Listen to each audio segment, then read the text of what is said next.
an email comes in, the AI will automatically go, can it respond to it? Yeah. And it'll have a confidence threshold. Yeah. It will, if it's a simple thing like what's your opening hours, it'll respond to it. If it's something a little bit harder, with that tone of voice that you've exactly. trained. Yeah. If it's a little bit harder, then it'll go, well, I'm not quite sure about this, and it'll flag it for a human. Yeah. But it will go, here is what I think the response should be. Nice. And the human can go, that is fine, tick, and it will learn, and it will get confident, or they'll edit it and change it and then send it, and it will learn from that as well. And the idea being that we don't want to be replacing humans, like absolutely not. We want to be freeing up. Welcome to Captive Conversations, brought to you by Captive Wi-Fi. I'm your host, Adam Foreman. This podcast brings you the best stories from suppliers, marketers, and operators from our beloved hospitality sector. Now, let's get on with the show. Hello, everyone. Episode 77. We have Edd Bower. Thank you for coming. Welcome. Thank you for having me. Thank you for making the long journey down. And coming in earlier, which is really good. So we've known each other for a while, and I'm really interested to hear the story.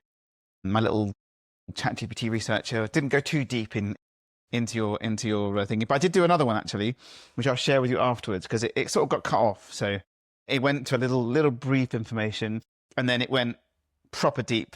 And I was listening to it, watching it go. It was like, oh, he might be doing this, and oh, there might be hospitality, and it was just asking itself questions. It may have found a different version of it. Yeah, so I'm really interested. I haven't looked at it yet, so I'm really interested. I'll show you afterwards, but we'll probably hear about it on here. So amazing. Thank you for coming. Now we'll dive straight in. Yeah. So last on the podcast was Simon Anderson, the king of food halls, and there's some really interesting conversations, especially about the amount of food halls that have closed versus the amount of restaurants that have closed. I think in the last 12 months, I think he said one food hall has closed, which is crazy. It's because the offering's very different from the restaurants. Like, I love going to a food hall where we've got a big group of friends. We have quite an eclectic mix of dietary requirements. We've got someone who's on the FODMAP, so it's like no onion, no soy, no garlic. They can't eat anywhere. Go to a food hall, everyone's happy, everyone can have whatever they want. Yeah. So much choice, and I love them. Yeah, me too.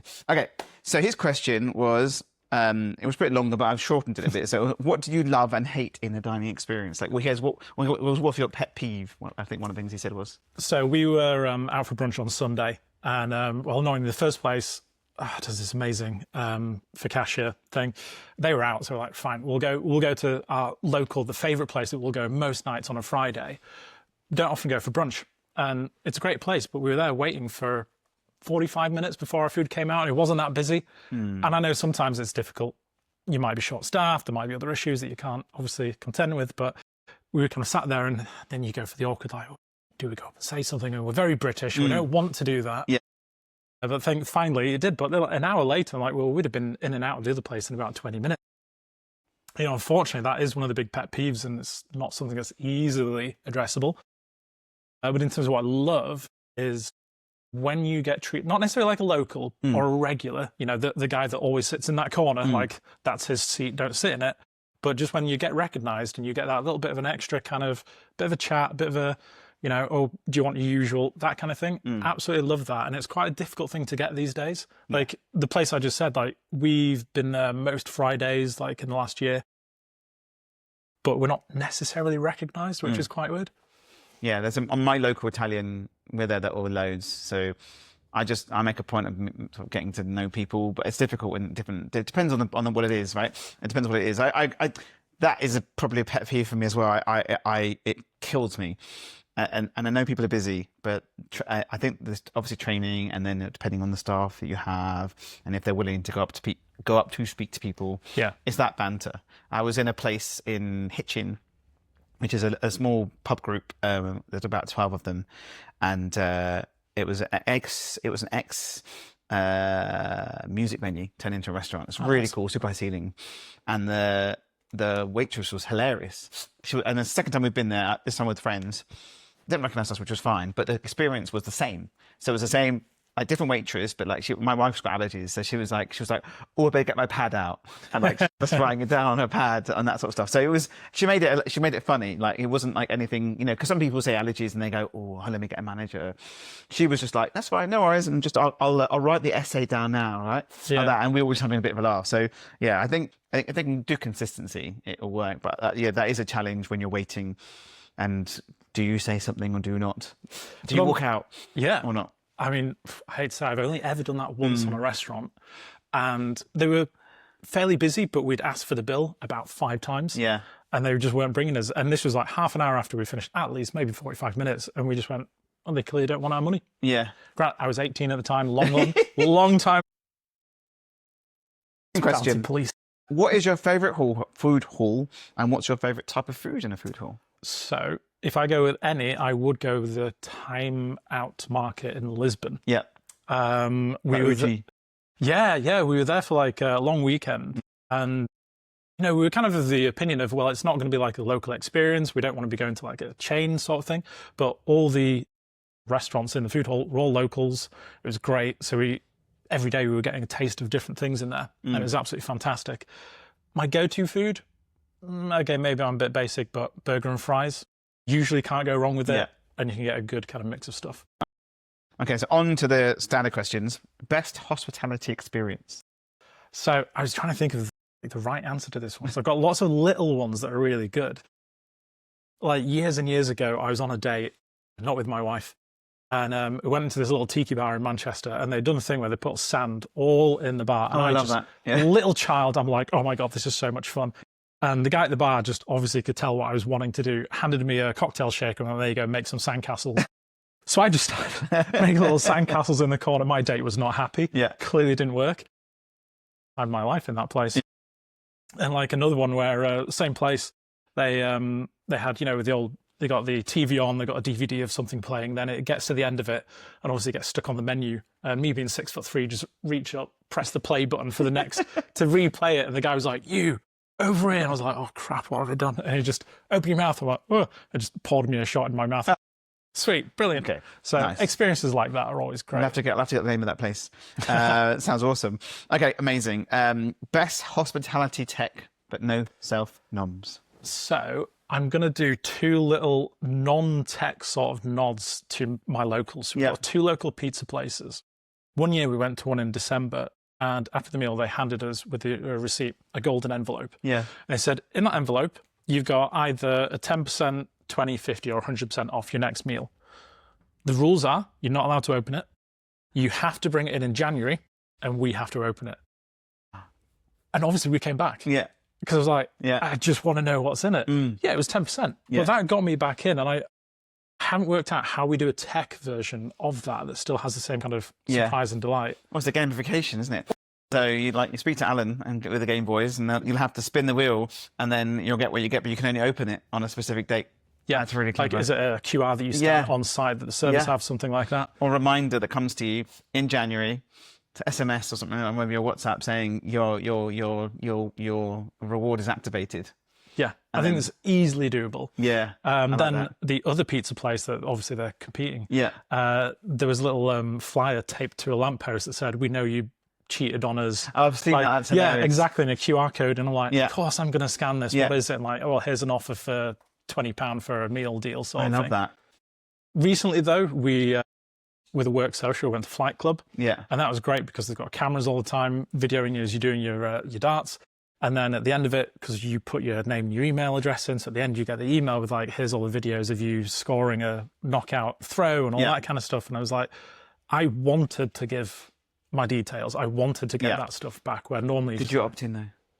Of course. Research purposes. Yeah, of course. I've got, I think that's really interesting. I think that's really nice that you can, even if you don't opt in, to get that information, it's a memory. Yes, exactly. Yeah. So how long does it stay? How long does it stay for? Interesting. I'm trying to think if we downloaded them. Yeah. Because we definitely put them on LinkedIn and stuff. Yeah. So cool. We haven't been there yet, actually. So the guys are very much VR at the moment. So we went to a VR place in Wembley like 4 years ago. And these are the ones with the backpack, HP computer on your back. Where you can walk around. And So it's still the same now, but it's just a thing. So 4 years difference, right? They went the other day and they did one and they were like, last time we went, we were all sweating. The computer was warm on your back. You know what I mean? Like it had a battery pack. It was good, but it was like you had to wear the backpack. They were like, no, it was just the goggles and the gun. Yeah. And that's it. So it's great now. Yeah. So very interesting. All right. So we're going to go back in time, early doors. before before where you are now, before then, early doors. So were you immersed into hospital at all back then? I mean, how far back do you want to go? I don't know, uni. I guess. I was going to say, because pre-uni I was in prison for a year, so a bit of an interesting one. Interesting. I was working in prison. Okay. That's a great clip. I was in prison for a year and then I'm going to snip it. So that's fantastic. What were you doing? What were you working? So I was actually finance and procurement. Really interesting, being an 18-year-old in a female and young offenders institute. Obviously really opened my eyes to a lot of things. People younger than me in prison, and just how hard it is for people coming out. Big reoffending rates, but a lot of people who are like really keen to obviously get out and change their lives and stuff. But did that before uni. Through uni, hospitality-wise, I worked all the bars. I mean, everyone does. Yeah. Absolute great fun. Carried on for 2 years after running them as well. Okay. So kind of sort of experience of like running a business myself. Yeah. And then So what, GM, or what were you doing? Like, what sort of things were you doing? pretty much everything bar the finances, because we Yeah. had an accountant for that, stock taking, ordering, hiring, training, working it, all that kind awesome. of stuff. But it's like such a great experience. I Yeah. mean, everyone should have that experience of being like on the floors, dealing with people day in, day out. Students are a little bit different, obviously. I mean, if they got out of line, I could just tell them to fuck off. Yeah, Like, absolutely. we're not going to lose any business. Yeah, I said multiple times. I was out for dinner. Where was I? I was out for dinner 3 weeks ago, and I was talking to some of my friends about this. I was like, you know what? They should. And Mark McCulloch said this last year sometime. He was like, I think that the government should make people work in hospitality or join the army. And I was talking to a friend of mine at this restaurant, and it was like a radizio steak place, and the woman came over and she was like, I totally agree, because then they would understand my pain. Yeah. She goes, I've had the worst night ever. And we were just talking to her, because obviously I was having a banter. Yeah, I think you're right. I think I wish my nephews and cousins and younger people, the family friends, have all, some of them that worked on, they're so different. Yeah. That just one little stint, or even if it's longer, changes your aspect on your emotion, how you speak to people, how you understand people. I don't know if it's just in general dealing with the general public, because you just see a different side of how people can be. And I mean, there's one example, a guy, I'll come on to my next job on the grad scheme. We were out for a meal, and the meal was great, no problem with the service, and he complained just to get money off. Yeah. And we were like, why are you doing that? Yeah. It was like such a dick move. Like, nothing was wrong. They were great. Food was great. Why would you do something like that? And it's that experience of dealing with people. Sometimes the general public are just awful. My nephew worked in a pub with some very difficult customers. Even some of the locals, like the regulars. And she was telling me a while ago, it was just eye-opening. How do you deal at like 18? How do you deal with these people like shouting at you and dealing with it, or even asking for discounts and stuff like that as well? So yeah, oops. But anyway, after uni, so I graduated 2008. Great time to be looking for a job. Yeah. Which is hence why I kind of stayed on and carried on doing the bars at uni. But I then got on the co-op grad scheme. So that's what took me to Manchester. Yeah. And the grad scheme was great because it was one of those rotational things. So every 4 months you change into a different role. So I started off in membership marketing. So obviously the co-op membership, like across all the businesses, moved into funeral care marketing next. Okay. Very different. I mean, obviously 2-for-1s don't really work. After that, I went into food future technology. So I did the kind of the rollout, or at least the case study for contactless technology. So this was just as it was starting to be kind of adopted. Then moved into home delivery. Ran home delivery for a bit, then went into another one restructuring the head offices. Massive, like the whole and it's smaller than what it was. They used to be so much more. Like they did clothing, footwear, motor stuff, electricals. I can't remember if they still do all of those now, but tons of stuff. I think the pharmacy's no longer, but that was a big one that they used to do. Wow. Yeah, it was huge. I mean, it's still pretty big, but I mean, back then it was probably massive. Yeah. So you got to immerse yourself into all different parts of the business. Yeah, it was great fun. Learned so much doing all of those different things, different businesses, different functions. And then after that, I moved into a very different, like a debt purchaser, going from co-op, ethical, really good standards. We recover debt from people. But I was then going, you know what? I don't want to work in an office for 30 years of my life and be sat behind a desk. And I always enjoyed acting when I was younger, and I did a lot of it and did it in uni. I went, you know what, fuck it. Spent a year kind of building up to it. Can I do it? Do I want to do it? Mm. Can I financially support myself? And then, yeah, quit the job, started being an actor, did it for a couple of years. Very difficult when I need to go to acting school. So did that. Yeah. Then was jobbing actor for a good few years after that. The question I always hate is like, oh, what will I've seen you in? I'm like, do you remember the Hiscox Small Business Insurance radio advert of 2023? No? I'll find it on YouTube, don't worry. Oh, exactly, yeah, it's that. But then obviously lockdown hit and acting work just fell off a cliff. There was nothing for the obvious reasons. And my kind of side job that was keeping me going through acting was still kind of the data analysis, a lot of stuff, Excel, working with businesses to help kind of improve the processes and things like that. And that's when kind of fortune smiled, and a strange tweet that went out going, I need an Excel expert, found its way to me. That's how I met Vic from Datahawks. And then that was obviously a partnership of 4.5, 5 years of working together. And I just kind of went more and more into obviously the back into corporate, away from acting. And More then data and more data, and then found my way into Guestwise after Datahawks. And then, so during that period, I mean, obviously you've seen what's changed. I mean, that's 5 years, right, of different businesses change, and then flowing into where you are now. I mean, it's super interesting when it comes to what you've seen, right? You've seen lots of people using different variations of data, and obviously now we'll talk about where you are now in a bit. I've got one of my questions here. And one of the questions that my research came out with was, you've talked about the 5% of guests who give feedback returning within 60 days. What does that say about how hospitality is using guest feedback today? And what could it what better, and what would better look like? I mean, it's an interesting one because to start with, 5% of people giving feedback are returning. Well, how many people are giving feedback in the first place is obviously quite a small percentage. So it's a small percent of a small percent of a small percent that are returning who give feedback. I think even over the, 5-6 years it is that I've been in hospitality full on, there's changes and then there's things that haven't really changed that much. And feedback I mean, we've got some great feedback platforms out there. They do a great job of like collecting everything.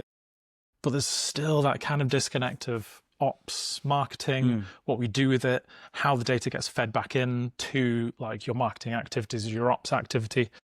And like in terms of the better, it's like one of the things that we're looking at the moment in Guestwise is how we can use that feedback information to marry it to the CRM data, to marry it to the proof of presence data, to then go, right, you've come in, you've had a bad experience. If we see you on the web, let's not show them a pop-up that's going to tell you about the deals that are going on. You're probably not going to want to hear about that. Let's not send you the emails that say, oh, hey, we've got this thing going on.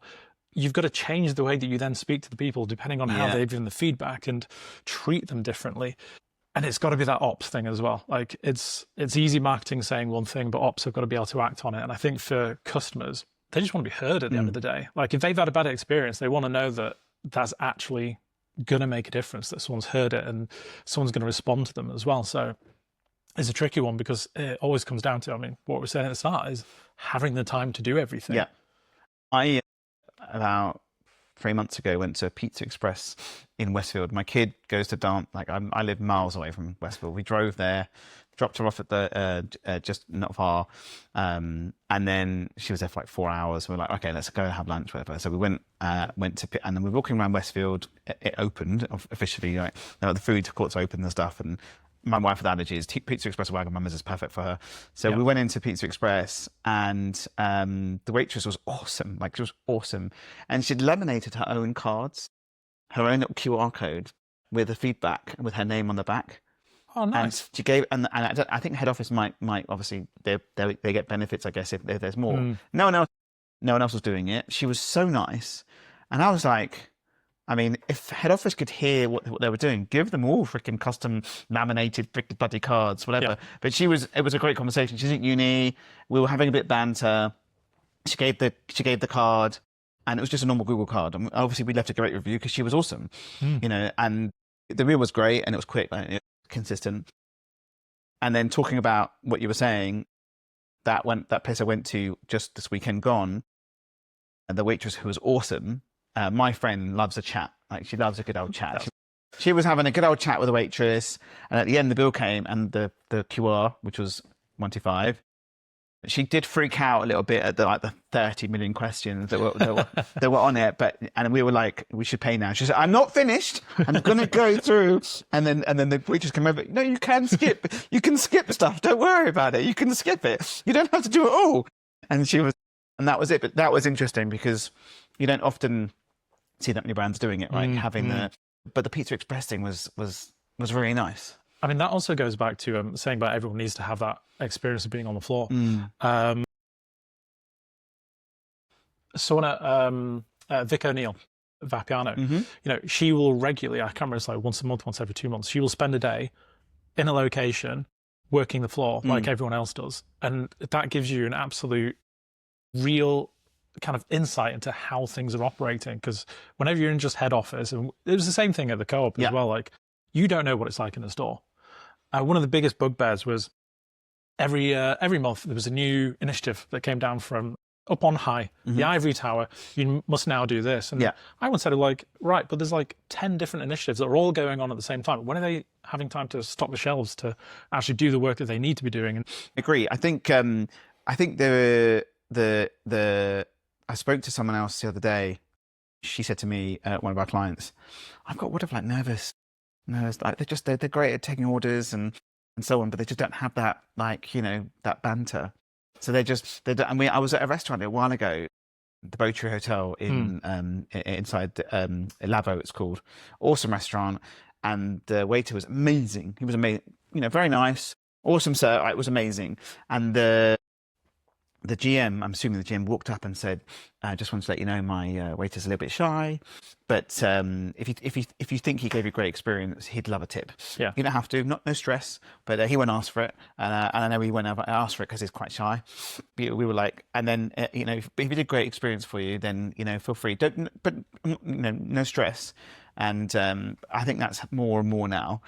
There's waiters who are great and good with the banter and good with the communication, and then there's others who are a little bit shyer. And some of that's just extrovert versus introvert. It's true. It's not saying they're doing a bad job, but like I'm a huge introvert, and I'm the same. I love chat with the waiter and a bit of banter. Yeah. I was talking to my sister-in-law who's an ambivert. I sent her a little reel. She is literally the life and soul. And then when she gets home, she just closes the door and said, "Just leave me alone. Fuck off, leave me alone. No one talk to me. My social batteries are drained." But then as soon as she closes the door and is in the car chatting to people, and then that night, all out. So yeah, I agree. I think it's interesting. Listen, there is technology out there that helps, right? So, stuff like Yumpingo and other bits and bobs that can help. The feedback platforms are getting better. And then with technology, it's going to make it easier. I think as you start to know more about the person, you can tailor it, I guess. That's the winning piece. I think if technology can help you understand more of those data points of that customer, then if you know that they've answered X, Y, and Z of previous feedbacks, why would you give them the same form? So I think there's still stuff that needs to be done, right, to help bring back, or if you are sending an email to someone, don't send that standard email. If you know what they've responded, then you don't need to ask those same questions again. Or if they're negative, maybe ask the negative questions again. Yes. There's some really, my brain's firing on all possibilities of what you could send. But I think you tend to find that our feedback when we send it, ours are just basic, right? 1 to 5, blah, blah, blah. The Brits are either going to be scathing a review, 1-star scathing review, or 5-star best thing ever. 5-star best thing ever, or 1-star no review, nothing, and 5-star no comment, no nothing. Yeah. And so we've got these little buttons you can press that help, but it's really interesting looking at that data and seeing what people send in. But I think technology can definitely, the platforms out there, I think it'll be awesome to be able to use those flags to understand what's been in the past. The repeat visit. So why would you customize that journey out? Yeah. Absolutely. I think that's definitely a thing. Well, the interesting thing there about feedback is you're right. A lot of the time, the people who leave feedback, it's one extreme or the other. You miss that kind of middle ground. We didn't leave feedback that we waited 45 minutes for the food. We're still going to go back there, but that's still feedback that will be useful. So one thing that we're looking at is how we can utilize AI at the moment to look at everywhere else that people leave feedback. Socials. that is a big place where people are going to be giving their honest opinions, honest feedback, because they don't want to be filling a form out, but they still want to tell their friends and they're going to do it on social. So we're looking at how to utilize the AI to be able to go through all socials, all that kind of, what is the general sentiment of the brand of a like them, friend them, I'll have a conversation with them, get the AI to be their best mate.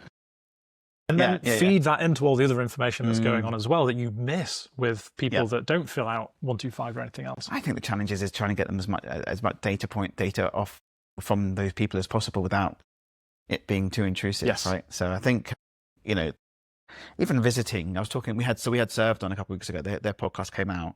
Like, we were talking to them, they said that I think it was 30,000 people in the first week in Dishoom were using the QR, and it was mental. It's gone crazy. And I said, wouldn't it be amazing if you had allergens and you had a booking, and the booking system was smart enough to add the allergens link in there for you? Yeah, you know, or you could even flag it to a specific allergen because you knew. And they said some of the clients are already just sending it out with every booking confirmation. You know, that sort of personalisation piece. Well, I might be jumping the gun on one of the next questions. Something else. Sorry, I'm just like plugging Guestwise left, right, and centre here. But that's another thing that we're doing a case study of at the moment is when someone's making a booking. GMs on a day, they'll do like their usual kind of briefing to everyone on the floor. But what would be really good, and I think Seven Rooms does this to some degree, but like, here are your key people that are coming in today, like the ones that you need to like surprise and delight. You've got this person whose birthday, this person's an anniversary, this person's been 10 times before because they're in the booking system, so like, let's give them something extra. This person came last time and gave a 1-star review, so let's make sure they have a great thing. Just having like an email digest, you know, no more than a page, the briefing every day to like, these are the guests you need to make sure like absolutely smashing out the park with. And that will then obviously just steamroll. I literally spoke to someone the other day who was talking about the same sort of thing, like having, there's the chip printer, right? So some restaurants on the higher end will have a Bluetooth printer. They'll check them in Seven Rooms or Open Table, they'll print out with a little, and that will then be given potentially to the waiter so they can see those notes. If those notes could be enriched to have more information, because it's the basics. It might just be like reservation, allergens. I don't even know if it has visits. But then there's a whole conversation of, do you replace the reservation system and have like your daily view of who's coming in? Yeah, pulling in all the data from the CRM from everywhere. Yeah, well, if you go on the website and go, well, they viewed the allergens menu, they viewed the kids menu, so they've probably got kids. So having all that knowledge beforehand is great. Yeah, I think that the report is interesting. Even taking the report that the res comes and then making it better as well. So maybe, I guess you'd have an additional bolt-on at the top of like notes as well as the debriefing of what's come in. Yeah, I think that's really interesting. All right, next question. We're going to go Guestwise, obviously. This one's interesting. It says you help operators transform data into human-level personalization. So what's the biggest mindset shift when you see a venue start using the data in the right way? So I've had Carey on before, right? Carey is like, talk quicker than me. Us together, we were like a machine. So it went good. And podcast done in half. Yeah, I literally, whenever I see Carey, and when we saw him at the TMM, I was like, can you do blah, blah, blah, blah? He goes, come, we already started doing it. So I think our brains are aligned. But yeah, it's interesting to see what more, because he came on ages ago. So the product's changed massively. Oh, yeah, it was huge. It was those 3 pillars of what you do. So it'd be interesting to see because obviously you've now seen what people are using and then how they've managed to make changes within the business. It'd be interesting to hear what that looks like. So I think on one of the grander scale with personalization is moving away from that mindset of just a one size fits all, like particularly CRMs, batching and blasting. It only works to a small degree, obviously. So one of the things that we've currently started working on with a client, which is really excited, we're calling it like generative AI content based on where people are landing on the website, what they're viewing and what they're doing. You then ping them off an email based on that behavior that they've done. The client makes the email, it's in whatever CRM, so we're not replacing a CRM in any way, we're not kind of doing that, but it will automatically funnel them into which kind of bucket they sit in. based on their So activity. you'll stick them into a segment, and then that segment will trigger a message. Yeah, so they've come on and they've viewed the Christmas menu, but they've then not made a booking, so they're interested in it. How does it work though? Because some of the CRMs, it's really triggering. It's really difficult to tell a CRM send an email. Yes. I mean, it's so like half of them don't do it. So like you want to go, I've got this loads of information, and they've hit this, and then I just want to trigger it. And now obviously you don't want to send the message yourself because you end up sending millions of emails. So I think I've spoken to loads of people in the past, and they were like, I just want to, if someone does this, do X. Like a bit like Make.com or Zapier, keeping it simple. How does that work? Does it go into like as soon as it hits that segment of that pocket of data? Yeah, so as we're tracking them on the site, obviously we know what their behavior is and which bucket we're going to put them in. So we will then send that off to, I'll use Airship as the example, because it's a very common one. We will send that person off to Airship and we'll drop them into a group. And Airship can have a function that says when someone is entered into a group, drop them an email. That email then has basically UDF fields and user-defined fields. So we will then tell it what to populate in those fields. We're not just going, right, we're going to do... populating the message as well? Exactly. And the message is also one that we're using. One of the biggest things with personalization, I mean, it's been talked about for years. And it's like, great, we need to send personalized messages to everyone. We want to get to that one-to-one. You get a different message and I get than someone else gets. But the average marketer doesn't have the time to do that. There's so under the cosh from everything going on. So what we're doing is like, we're going to feed in your brand message, your tone of voice, the knowledge base of your business, all the information. We're going to feed in all the, God knows how many emails that you've sent into the AI system that we've got. So it knows exactly how you speak and what you do. That will then give however many variations we want of an email that will get signed off by the brand, obviously. So they're okaying it. And then we use that to have like, right, we've got 10 different variants. They're sending all these emails out. We'll then measure how they go, which ones work best. So what's the better? So you got tone of voice, the better thing. A, B, C, D, E, F, how many you want. Yeah. So it works fantastically. So the template's the standard template, but the basic information is populated into that field. Exactly. For whatever text or so on. Yeah. It's interesting. The template is just like... The challenge you have, but listen, this is the challenge. This isn't for 1 to 5s though, right? This isn't for the small to medium, like the small businesses. This is more, you're still looking higher up onto what, at 20 plus, right? Yeah. So I think that there's a wish, I mean, well, maybe Guestwise Lite will come out soon. I mean, it's not impossible to do for the smaller brands. This is where we have the challenge. I speak to people all the time. I tell people, are you sending different emails to different people? And as you said, there's no resource, right? So I think the challenge of, great, there's enterprise, and we can do some great work with enterprise. And I'd love to see it in a light version, or just get it, because if those brands use Airship and they're not enterprise, they could potentially have that plugin. And so I think maybe I need to speak to Carey about it and get some. And get like the light version. Do you know what I mean? Because you don't need all the bells and whistles. You just need to be able to have that just that email piece that is happening of the tracking. I think it'll be really interesting. So yeah, that is really interesting. I think just that alone, if you can automate it, it's going to save someone from sending 20 different emails a month. Exactly. On that mail out. And then you can obviously further down the line, we bolt on extra things of seasonality changes, deal changes, all that kind of stuff that you can bolt in as well. I mean, we're pulling in like nationality data, so you could change languages, you could do loads of different stuff. Like, can you imagine if you know they're Italian, you could have that in the local. That'd be and there's loads. My brain's going possibilities, but I think there's some really clever tools that you can do. This is a really good one actually. I like this because it's a good question. It's basically fixing broken hospitality tech. So you said that the approach to hospitality tech is broken. What does it mean to you, and how can the industry rebuild to truly support staff and guests alike?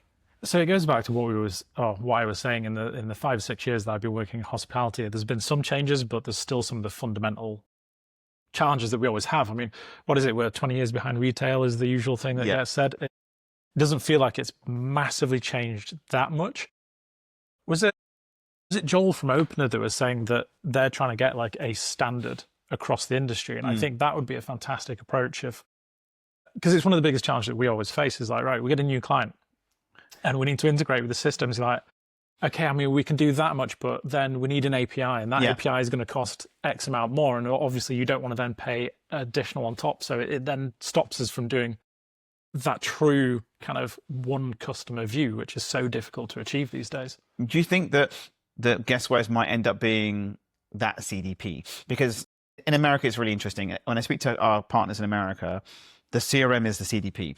It's like, it is the custom data platform, but Airship isn't the CDP. Airship's a CRM, which is on speed, and like others. So do you think that potentially it's going to be where that single data resource of all that single profile will be in Guestwise, and then things will feed in different places? Because I'm speaking to another client at the moment who are using another tool where their single customer view is in that tool, and then they've got another CRM plugged into it and then other tools that will feed into it. So Res feed into it, CRM feeds into it, bookings, POS, everything feeds into it. So you try and have that single customer view for ops and for marketing, and then it obviously feeds into that. Do you think that's going to... Oh, it is something we've talked about. Obviously, it's a big shift and a big change. And hey, Kerry and Aidan, let's do it. I think it would be great if we did it, because I think when you go... You're getting so many data points at the moment. Exactly. Right? And when you look at the more enterprise solutions out there for the big clients, Braze, Bloomreach, they offer that CDP functionality. Yeah. It's there, but that is so much more costly, prohibitive, and especially for the smaller businesses that might only have 5 sites. Yeah. It would be great if we could do that, and I think it would be a thing that we definitely can do. So yeah, I'd like to see that happen. Yeah. It all depends, I guess, on what it is. What do you? So the broken tech is basically Olivia Reed's, I think, the first ever Tech on Toast thing a couple of years back now. She said, "I wish POS companies would grow up," and she meant that open basically just open up. Yeah. I think we're nearly there. I mean, there's a few left that are still behind that gate, right? Where the 50 site customer will be like, "Can you plug into X?" And you're like, "Yes, but this is their cost." Yeah, it's like it's your data. Yeah. Exactly, you're employing this company to do this thing for you, and they're like, "No, you can't have that." Yeah, stuck. There's a couple left, I think.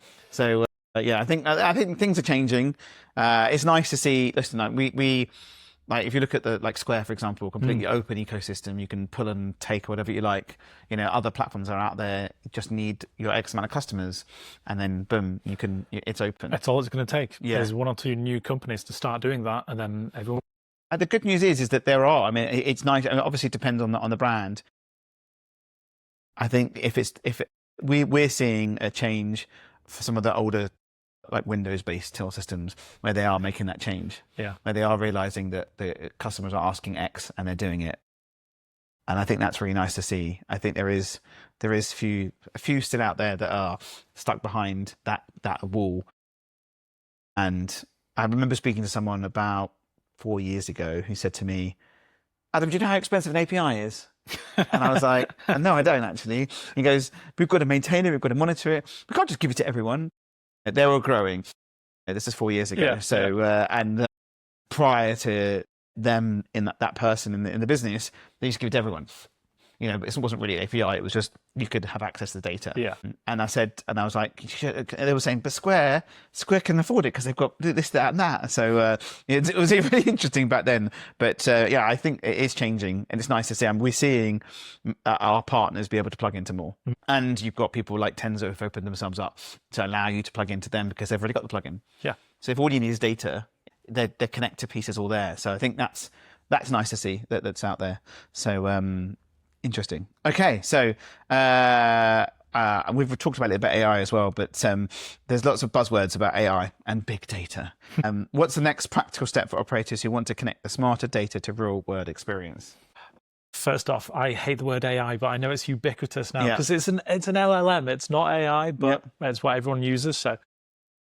So the big thing for us, definitely, we've got 2, 3 case studies running with clients at the moment, where it came about of one of our clients. They were like, "Can you help us with this? It's coming up to Christmas. We get 100 emails per day per site coming into the email inbox. It's like, can I do this? I want to make a booking. What time are you open?" And then we have to employ a full-time person for each site to go through all of these emails. And we're like, of course we can.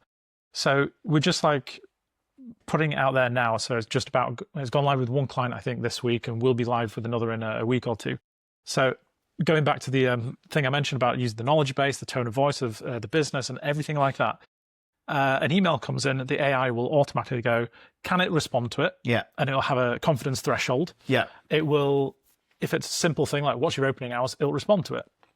If it's something a little bit harder, With that tone of voice that you've exactly. trained, yeah. If it's a little bit harder, then it'll go, well, I'm not quite sure about this, and it'll flag it for a human. Yeah. But it will go, here is what I think the response should be. Nice. And the human can go, that is fine, tick, and it will learn, and it will get confident, or they'll edit it and change it and then send it, and it will learn from that as well. And it reminds me about like Fixer, because Fixer sort of, have you seen Fixer? It's like there's a few others out there. It basically reads your own emails and then puts drafts in in your inbox like that, and you can just either send that draft or it's that sort of thing. Exactly. And the idea being that we don't want to be replacing humans, like absolutely not. We want to be freeing up. Going back to the thing that they're not missing that 16 booking or that Christmas booking or the big exactly. ones. So this is one of the things that we tested. I will not name the brand, but we emailed brands for, when you do a large booking and it's an inquiry, and one brand took 10 days to get back on an inquiry. That's lost. That booking is gone. Yeah, we had the same. For our Christmas party, we emailed it. I emailed an inquiry. We're not massive. About 2 weeks later, I got a reply saying, how can I help you? It's like too late. Yeah. You've lost that. Yeah. So you have an AI that will respond and do all the main initial stuff. What time, how many people, what do you want menu, sorts out the boring stuff. Yeah. Then the human comes in at the right time, secures the booking, makes sure that the customer's got all the information they need and things like that. And I mean, but then hold on, could you, if you already know more about the customer, is there a question of responding to different information? Like, exactly. Someone, if you again, that CDP thing really, or those data points, they've visited 5 or 6 times, the dietary requirements, that are they kids, are they family, all that stuff. So my email can be really catered to that user profile. Absolutely. That's really interesting. I think, I sort of, Kerry showed me a little bit of it. I was like very excited. It was really interesting. I said to him that, because we had Captain Allen a couple of weeks back, and she's like master sales. She's amazing. And she was like, I would send, when she started working for a brand, she was like, the sales and marketing team would have an automatic reply for everything. So you'd have like, first email comes in, that automatic reply comes out, right? So you'd email for anything and it'd be like in color coded. So like, if this is a booking, obviously, because you can read it, you can send it, but this was a generic auto reply for everyone. If it's a booking for up to 6, don't worry, you can book online. This is the link. Here are our menus. Yeah. For group bookings, blah, blah, blah. This is the event pack. This is our Christmas information, just in case you need it. And she said, putting that in increased our bookings by, I think she said like 300%. Something stupid. Just because the immediate reply you get was a target. Was it just? And there's no AI needed it was just on that. The basic. It was just a very basic. And I was at a client the other day, and I told him this, and he pulled over his sales marketing manager, and was like, and he was writing it down. He goes, "We have to do this now." And there's so many restaurants that and brands that don't do it, and that costs you nothing. Yeah. But she color coded it, so it was like this. It was just a really pretty email with different color codes. So she sort of understood that right at the top it was like in like a pinky color that was your normal whatever. So when you look at it, you're like, oh, hold on, that's what I need. Do you know what I mean? So and then obviously if you're doing that, you're tracking, and you guys could obviously send, if you know what it's for, and you don't have to send that message directly. But I think even the generic automatic reply and acknowledging that you exist, is something that's important. Yeah. So we use Zendesk for our help desk, right? Oh yeah. So that can do automations and flows on tags. So I can envision later on that when those tags gets added and someone emails in, or if someone, can I book a booking for 6 people? The internal note could be, this person has allergies, their family, blah, blah, blah. We've already got the tags. Yeah. Yep. And it'll show customer information as well. Yeah. We're going to be expanding that, but like you say, it'll then pull in So more is that information. the plan? So the plan is for that, because you're plugging into the current inbox, right? I think there's 2 ways that we're doing it. Yeah. One is that it will be in the Guestwise platform. So you can go in, everyone gets the logins. Yeah. The other way is that it would be a plugin to the booking platform. Yeah. So Collins, for example. So it because they've got an inbox as well in there. Yeah. And it sits alongside it, and then it will tell you what to reply. You can just like click at a button. We envisage the using that in the Guestwise platform, because then multiple people can use it, and then you can see conversations, or write internal notes, for example. Like for us, the biggest thing that we do when a customer's emailing in and then I can then send it to my team and put an internal note saying blah blah blah, blah, this is what's going on, this is happening, can you give them a call, and then do it, and then they get that, which is pretty awesome. And then in the future, we're going to be expanding to other channels. So it's not just email, it's socials, it's WhatsApp, it's any so communication. you end up having that single customer, single inbox. Exactly. I think one of the things that I'd love to see is, so you've got the inbox, right? Someone sends an email, it comes in. Yeah, it's one of the things I was thinking about the other day was in WhatsApp, it's a conversation. So it's a consistent conversation. You don't have subject lines. It's a consistent conversation. So you can scroll up and down, have a look at that conversation, have a look at your previous messages. So email isn't like that.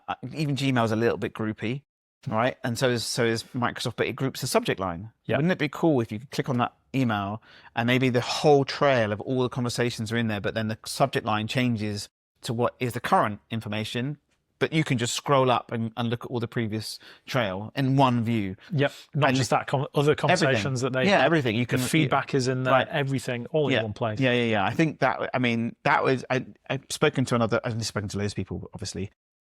But at the show, I was speaking to someone and she was like, I have 7 rooms, and then we don't know who they are. And then they come in, but then if we get an email, we don't have that email's not plugged into 7 rooms. So that profile's not there. That missing piece is definitely an interesting point. Yeah. So, but again, I guess it all depends on how many locations you have. So we need the Guestwise Lite, please, Carey. That would be nice. We do work with like smaller orgs as well. Yeah. It's not just the big ones. And we've got a few like 5s and stuff like that. Certainly. So we're always open to working with people. Amazing. Okay, well, we're coming towards the end, so I'm going to give you a... Hold on, there's the volume. Can you hear it? There we go. They can hear it. I was like, why is it not playing? So they can hear it, but there you go. I'll give you, thank you for coming. That was awesome. I'm actually really excited to see what's coming next, because I think the nice piece is that it's making life easier. The amount of people I speak to who say, I have no resource. I spoke to another brand the other day, and they were like, I've got, I think it was 25 restaurants, and there's one marketing director and a social person. And I said, I know those people who can help, like loads, but then to put the tools in to help is that game-changing piece. I think hopefully that resource could be what the platform, that's where we right? come in. Yeah, you just plug it in, so and then it runs itself. Back in the day when CRMs first started, when Airship first started, that set and forget piece was just you set the rules, right, and then off it goes. It does it, So amazing. All right, thank you. Final questions. Yeah. Best restaurant. Hawksmoor or Fazenda? Oh, Fazenda. Where's that? Do you not have? You must have them down here, surely. No. Do you remember Ben Brazil? I mean, they're still going. No. Oh my word. So I need to broaden my horizons. Oh my word. So it's one of those all-you-can-eat steak sort of like a meat radizio places. sort of thing. Yeah, and you've got like a red or a green token. Yeah. Bring me They're more. dangerous. They just come with this. Yeah. Okay. Amazing. Okay. Perfect. Best burger. So it was a lockdown burger, and I don't think the place does it anymore, but I think it was a burger with beef brisket and cheese. Most importantly, a pot of dipping gravy, because I'm a Yorkshireman, so just dipping that burger in the gravy. You need to go visit Nanny Bill's, or I think it's Dip and Flip is the other one. Yes, please. Those two, I think, both have the pots where you can just dip the gravy in. Best hotel. I've got 2. One is the Melia hotels, only because that's where we stayed for our wedding. Yeah. And they were just absolutely fantastic. But on a general level, Premier Inn Hub, if I'm just popping down for business, I don't need anything fancy. It's a small room. It's got exactly everything I need in it. I'm there to sleep. Yeah. And it's great. Yes. Cheaper. My wife was going crazy about it the other day. She went on a dance comp, and they were at a Premier Inn, just in one of the hubs, and there was LED lights everywhere. Yeah. And the bed was like, she was like, this bed's nicer than my bed. And then she saw on the side that they sell the beds. Yes. So we just got a new bed, and we're like, do we get a mattress? I was just so clever. But yeah, no, you're right. They've done a great job to turning it around.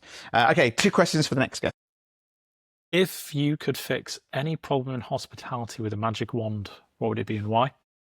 And what is your biggest turn-off when you are in hospitality? So obviously we've talked about, wait times and things like that. Yeah. What's the thing that turns you off and stops you coming back again? That's a good one. Thank you. That's good. I'm going to give another. I'll give everyone away goodbye. Thank you very much. Thanks for having me.